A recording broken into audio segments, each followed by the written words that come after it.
the Wagner Group and the so-called coup that happened over this 48-hour period, we were trying to get news. There were Twitter spaces involved, things coming up on Telegram, and I gotta tell you, Colonel, I was watching it, and I just didn't trust anything I was seeing or hearing. But at the same time, obviously something was happening, and I'm really curious about how you monitored it in real time, what you were thinking in real time, and if your conclusions changed after 24 or even 48 hours. Well, first, we have an old expression in the Army about battlefields or anything, frankly. The first report is always wrong. So, whatever you hear quickly is usually inaccurate. I think the second part is that you're dealing with someone who is probably Russia's answer to reality TV in the United States. Progosian is an interesting character. He's entertaining. But it was not a coup, not an uprising, not a rebellion. It was funny to watch all of the usual suspects in the West, the retired army generals in the US and Britain and elsewhere proclaiming, this is the end. Putin is finally going to be removed. It's all nonsense. This thing was never aimed at Putin in that sense. I think Prigozhin was giving voice to frustrations that are widespread in the senior ranks of the Russian military. That is, look, this thing is taking too long. It's time for us to end this war. Effectively, let's attack and get this done. That's it. That's not surprising. We felt that way in 1991. In fact, when we had information shortly before we attacked that there could be a peace negotiation again, we were all disgusted and said, look, we're here, we want to fight, let's get this over with. That's not unusual in any force that's been sitting for as long as the Russians have been sitting. And remember, you've got a lot of troops that haven't been employed yet. They want to fight. But I think Prigozhin's other agenda was to save the Wagner Group. The Wagner Group is, remember, something more like the French Foreign Legion than anything else. We keep calling them mercenaries in an effort to diminish or denigrate them. They're not mercenaries, it's really much more like the French Foreign Legion, and the French Foreign Legion is sworn to defend the French national state. The same thing is true for Wagner. They absolutely are devoted to Russia and committed to it, and he did not want to see it dismembered and abandoned. Ultimately, he kind of lost that battle because out of the 25,000 or so, only 8,000 remain that have been moved or will shortly be moved to Belarus. They were last in Luhansk. He bloviated as soon as it became clear that this was being mistaken for something else. And we have a lot of evidence to suggest that the Air Force commander who committed attack helicopters against his small contingent of 3,000 or 4,000 did so on his own initiative. That was not ordered by Putin. But as soon as that happened, Prigozhin said, look, this is not what we came for. And I think he was trying to make a point that he doesn't like the Minister of Defense, which is fine. But he really dislikes General Gerazov, who is chief of the General Staff, now currently the theater commander. Well, that happens at war. And I'm sure he's not alone, as I've said. But beyond that, there was nothing much more to it. And I think we will see Wagner again in a different form operating out of Belarus. Has the group itself disbanded? Is it still there? What is the status of that elite? About 2/3 of it was offered the opportunity to sign contracts with the Russian army, and they've done so. The other 8,000, as I said, are getting ready to move up to Belarus as soon as the facilities to house them are finished. And Prigozhin has gone in and out of Moscow and back to St. Petersburg. Now what happens with him at this point, whether or not he'll show up again, who knows? But he certainly is not the traitor that people thought he was initially. That wasn't his intent. He's enormously popular in Russia, as is the Wagner Group. I mean, these people are seen as heroes and with considerable justification for the fighting that they've done in places like Bakhmut. But the Russian population itself wants this war to be fought and won. They're sick of this long wait.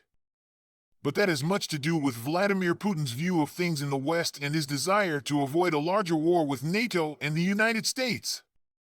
So what is the state of the union of this war? We're in July now. I guess this is not a huge window of actual fighting in this type of territory because of the winter and then the mud, etc. But where are we right now? Because, again, I referenced in the intro the possibility of cruise missiles being offered. We saw some of these old weapons being supplied by the US, but what kind of is the state right now? How do you read the war at this point? Well, let's look at the Russian side first. The Russians are actually attacking up in the northeastern corner of this long line of defense that is sort of shaped like a banana in southern Ukraine. They've made a lot of progress, aiming in the direction, generally speaking, of Lyman in eastern Ukraine, but really towards Slaviansk. And those are road networks that would lead Russian forces on the offensive to go all the way to Kharkov very quickly and actually to strike even further west and north towards Kharkov or to swing round behind the Ukrainian forces that are down south.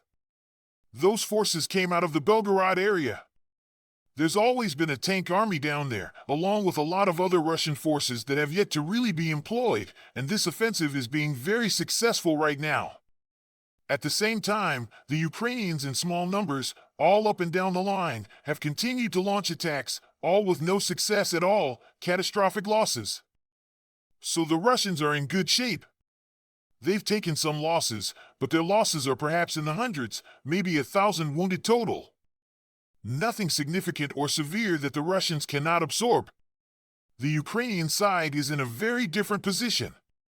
They were built up and pushed, I think, to launch these counteroffensives or counterattacks up and down the line to prove that there was still life in Ukraine, to attract more support.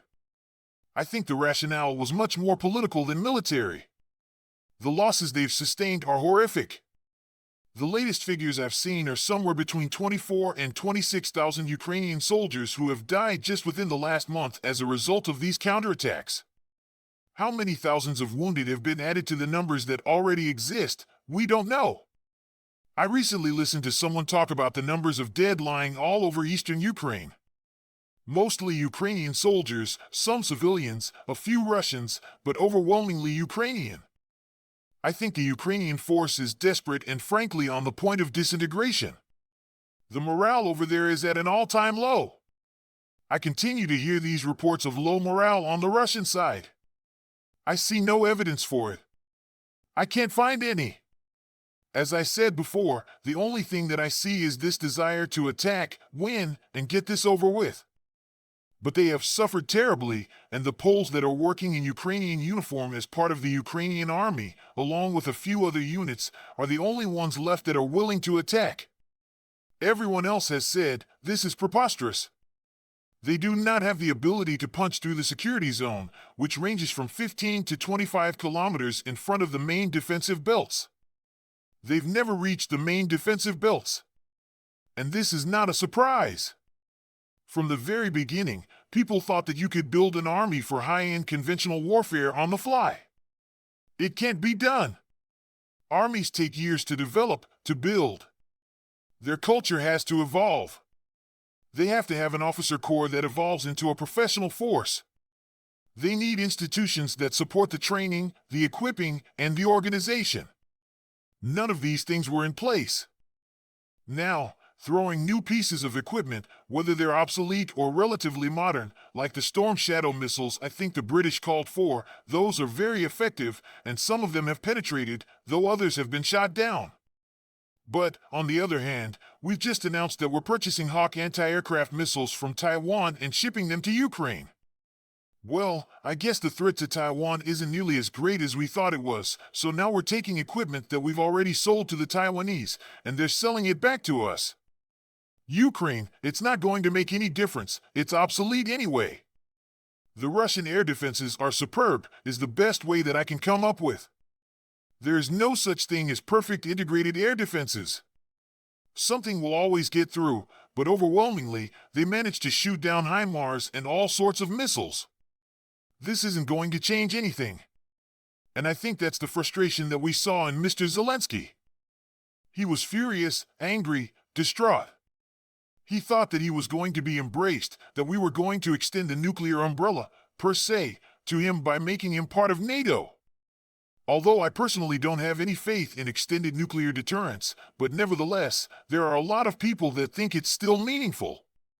He didn't get what he wanted. He's bitter. He's angry.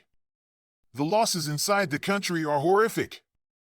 It's only American cash that really sustains this Ukrainian state. It's on life support. And the humane thing would be to put an end to it and negotiate. But it's not going to happen. And I think that's really what is next on the agenda in Moscow in the discussions at high levels. I think they're going to finally say, unless we finish this and attack, go on the offensive, there will be no end. Because sitting here in the South and killing large numbers of Ukrainians has not persuaded the West, certainly not Washington, to abandon this folly. You said before that Putin is concerned about how the world views this. I found this interesting from China to Africa, to nations all around the world. He's concerned about the optics of this, and again, a lot of people would be surprised because here in Britain and in America, 90% of the mainstream media has already chosen its position on the Ukraine war.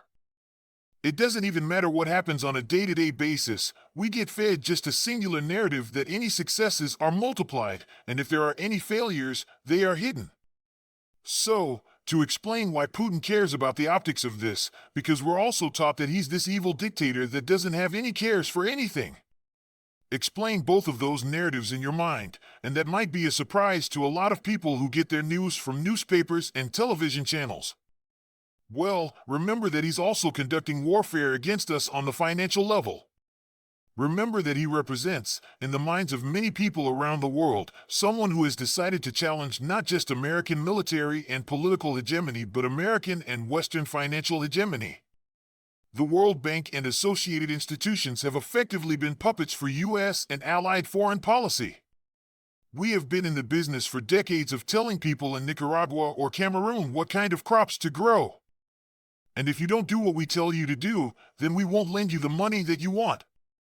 We talk all the time about the Chinese supposedly blackmailing people by lending them lots of money and then holding them accountable. Well, we do the thing. Only we do it in more subtle ways that are actually more damaging to the society because we're very intrusive. We're not just interested in the specific project. We're trying to restructure people's societies, change their cultures. So, you have people in Africa, Latin America, much of Asia who are very sympathetic to the Russians, who are seen as standing up to this. And you know that they're trying to develop a new currency. It's going to take some years. It's not going to happen overnight. That is pegged to gold. India, China, and Russia probably are sitting on the largest concentration of gold in the world right now, and a lot of us are beginning to wonder how much gold we've actually got under the streets in New York, London, and Fort Knox, and we'll have to find out at some point. But the bottom line is this is a new era that is coming, and they've already got 40-plus nations willing to join this new currency. India, China, and Russia, of course, are at the center of this, at the core of it, and this is a rebellion against our financial dominance that has been, so I would say from their standpoint, certainly destructive on so many ways for so long. So that's part of it.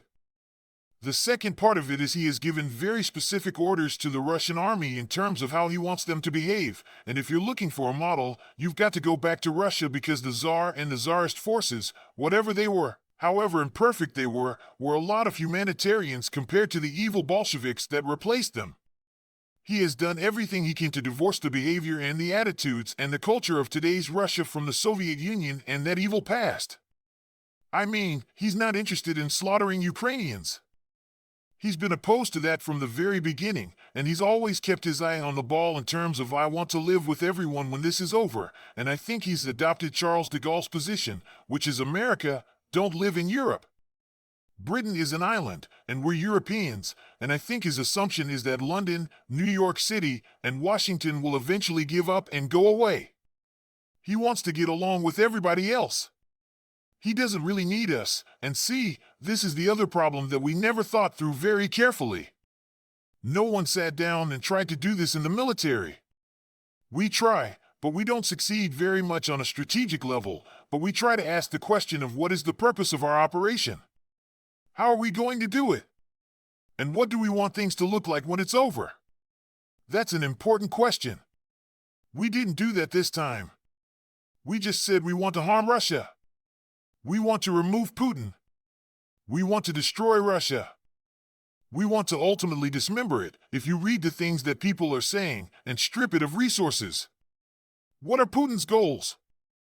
Putin's goals are much more limited and always have been. He moved into Ukraine with about 90,000 troops. There were another 1,000 outside of it, but as far as going into Ukraine itself with 90,000, we were all shocked. I was one of them. What is he doing? I didn't understand what his point was. Well, his point was, I don't really want to wage war. I just want to signal to you that I'm serious. We're not going to tolerate this platform for the projection of dangerous military power against my country. It's not going to happen. We won't tolerate it. And so, we all said, well, look how bad the Russians are. They don't know what they're doing, and look how small this army is. Well, all that's being corrected. They've got 750,000 troops in and around Ukraine now. Most of them are outside of Ukraine, over 300,000 sitting in strategic reserve ready to launch. Why? Because he doesn't want a war with NATO, and if we intervene, he's going to need all of those troops. So, he's been holding back and holding back and holding back in the hopes that someone would sober up, wise up, and negotiate. Well, it's not going to happen. He found that out the hard way in the summer, which is why you got the large military buildup. I think he's discovering it again, and this is because I think things are changing in Europe faster than they are changing here because, let's be frank, most Americans could care less what happens in Ukraine. They don't even know where it is, half of them. But for you, not so much, perhaps the British, but certainly for the Europeans, this is next door, this is quite close. And once you move past the Poles and Lithuanians, there isn't much stomach among the Europeans for a major war with Russia for the simple reason that they don't see the need for it. So eventually, I think we're going to see governments change. I think Macron will be gone. I think Schultz will be gone. That will certainly help, and the real question is what happens at Britain, the other leading power in NATO, and I suspect that may change too, especially if you look at your bond market. We don't want to talk about that right now, but nevertheless, that's a real danger, I think, to the current British government. So, I think he's betting that the Europeans will sober up faster than we will. We're just going to continue to throw coal on the fire, just keep it going on the assumption that somehow or another this benefits us. It doesn't benefit us in any way, shape, or form, but that's the attitude in Washington, and no one is going to stand up and say, by the way, we didn't do our jobs. There was no purpose, method in state thinking. There is no strategy. We don't know what to do. We can't do much anymore. We're just going to continue to shove obsolescent equipment at Ukrainians. Well, right now, the White House has to continue on this. If anything, it may help him to get a chance at re-election, but that's the only reason they're funding this. They can't walk it back, and so that's going to continue until the elections next year. You mentioned in a recent interview that you mentioned the fools in London and you said that the island could become a death trap for them. You also talked about how Boris Johnson was sent over, maybe from the Biden White House, to talk to Zelensky. Tell me about what we're doing here, wrongly or rightly, in London. Well, I don't remember saying death trap, but I may have. I think the British are on a very dangerous path. If you look at your own armed forces, it breaks my heart to look at the British Army. It's a shadow of its former self. And the British Army, even though it was always smaller than the US and German armies, for instance, was usually regarded as a very professional and competent organization. I think today it's just a skeletal framework of what's needed. You've got 2 aircraft carriers that you've invested heavily in. No aircraft to put on them. They're not manned. I don't know what you're going to do with them, but no one bothered to think through carefully, what are we going to do with aircraft carriers? That's the current white elephant of the new era. It's analogous to the battleships that we once had in great numbers. Those things are easy to pinpoint and easy to sink. And I think the British, for some reason, well, I guess it's quite clear, the British people have chosen not to really question very thoroughly what their politicians say and do about Russia, which is astonishing to me because Russia is not the Soviet Union. It's not remotely like it. There is no Communist Party running the show. You don't have the NKVD rounding up thousands of people and imprisoning them or executing them every day. Although I'd say the Zelensky regime is probably closer to that in reality than anything happening in Putin's Russia. And so, the British have worked themselves into a corner, much like our own, and there's no way out. So, what could happen? And then the possibility that the SAS, which has always been very, very good, but seems to have been very, very active in Ukraine, could go too far and provoke the Russians in ways that I think could be catastrophic for Great Britain. We forget that there is a Russian submarine fleet, and that fleet is large and capable. Britain could face another embargo that could put it through real serious strains internally. I wouldn't exclude anything right now. The Russians are going to end this, and they're going to end it on their terms. They don't want this war to spread to a regional level. But if we insist on it, they're going to fight it and win it. What are we going to send to fight? This is the question all the time. Where's our ammunition? We don't have it anymore. We've given it up. It'll take us years to replenish those stocks. Well, there's no shortage of ammunition of any kind on the Russian side. Remember all those months? We heard, oh, the Russians are running out of missiles, running out of this, running out as well. Crazy! Their factories are running 24 hours a day, 7 days a week. And by the way, the Chinese stocks of older ammunitions, such as 152mm artillery shells, are almost endless. They're being shipped to Russia, no doubt. Russians aren't going to run out of anything. And this is the other part that's important for not just Britain but Europe and the United States to understand. China is firmly in the Russian camp. It's going to stand by Russia. Why wouldn't it? All we do is talk about our intention to destroy China. We talk about this mythological force that's about to invade Taiwan. Doesn't exist. Chinese aren't interested in a war with Taiwan. Chinese want to do business. They know what would happen if they tried to invade Taiwan. You'd have most of Asia walk away from them. They're not interested in that. We're the ones that keep provoking it. We keep sending our forces through the Taiwan Straits. What would we do if the Russian fleet or the Chinese fleet decided to sail through the Caribbean between Florida and Cuba? We'd go crazy. People in this country would be furious. They'd want the Air Force to sink everything in sight. You know, we have lost touch with reality in our own world. We don't understand that while we may be very powerful, we're not the only game in town. And I think the British have encouraged this, unfortunately. I think Boris Johnson was not just an act as a proxy for Washington with Kiev. I think he was doing more than that.